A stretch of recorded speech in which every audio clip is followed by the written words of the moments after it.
The 2024 NBA draft class wasn't exactly seen as one to remember, but with multiple second-year players breaking out, this is a group of guys who may have been a little bit misjudged. While deserved attention is being put on players like Ron Holland, Stephon Castle, and Reed Sheppard amongst others, none of these players are possibly the best one in this draft class. Neither the number 1 overall pick nor the Rookie of the Year is the best player. It might just be a Washington Wizards guy and the number 2 overall pick, Alex Sarr. Not only is Sarr exploding from what he did in his rookie season, he has just became one of the best centers in the NBA, at least through the first 4 games of the year. And he's not even old enough to drink yet. Alex Sarr was very good as a rookie. He was someone who came in as more of a defensive prospect, but he showed out on the box sheet, averaging around 13 points, 6.5 boards, and over 2 assists per game, with a block and a half per game. These were all good enough to put him in 4th in Rookie of the Year voting. However, there was a major glare in Sarr's game, and that was his efficiency, as he shot less than 40% from the field, 30% from 3 on 5 3-point attempts per game. As a center, you're definitely expected to be the most efficient player on the court, and that is just something that Sarr wasn't, seeing one of the worst field goal percentages I've ever seen out of an NBA player.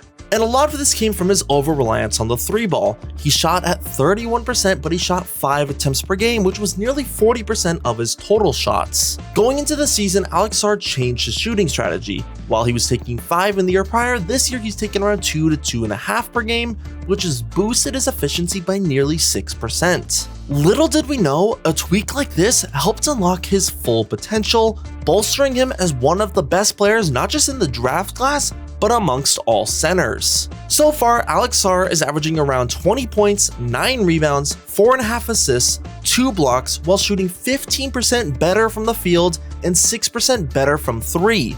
Virtually every single metric across the board is better for Sarr, and he's doing this in the same amount of playing time compared to last year. And this isn't even the full story, as every single advanced stat you look at backs him up, whether it be like his win shares, his PER, his box plus minus, or his value over replacement player. Every single way you look at and dissect Sarr's game, he has not just become a good player, he's become an elite one. Defensively, Alex Sarr is a menace. At 7 foot with a 7'5" wingspan, he has some of the best size in the league that allows him to patrol the paint. His combined max vertical leap is listed at 37 inches, which is pretty wild on a guy that size. Beyond that, he also possesses great defensive instincts as well as good hand-eye coordination that makes him an elite shot blocker. And by elite, I mean elite. He is incredibly hard to score on down low or in the post. He's athletic enough to where he can rise up multiple times quickly, repeatedly stuffing some of the best players in the league like Anthony Davis. Even Davis's teammate Cooper Flagg had some difficulty scoring on him on drives, and even did well in guarding someone like Giannis, forcing a longer shot than what he wanted. And in either a one-on-one scenario or in a pick-and-roll scenario, Sarr does a pretty good job of not letting the offense get an easy bucket. But these were all relatively expected things given the fact that Sarr came into the league as a defensive prospect.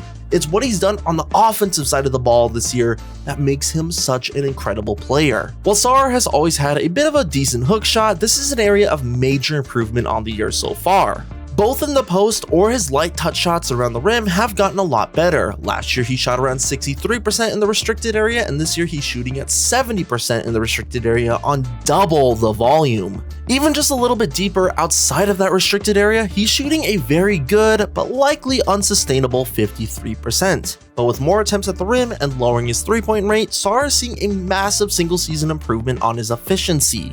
But Alex Sarr is even better when it comes to the pick and roll, and by better, I mean he is the best player in the NBA. According to NBA.com, Alex Sarr ranks in the 100th percentile in pick and roll scoring. He's averaging around 7 points per game and 1.6 points per possession. And you combine his size, his athleticism, his finishing ability, ball fakes, not only do you get a good down low player, but you get a lethal finisher. And every good player has a counter to their best ability, and that is still just as true for Alex Sarr. I don't know if there are a lot of players that are better in handoff or two-man scenarios than Alex Sarr.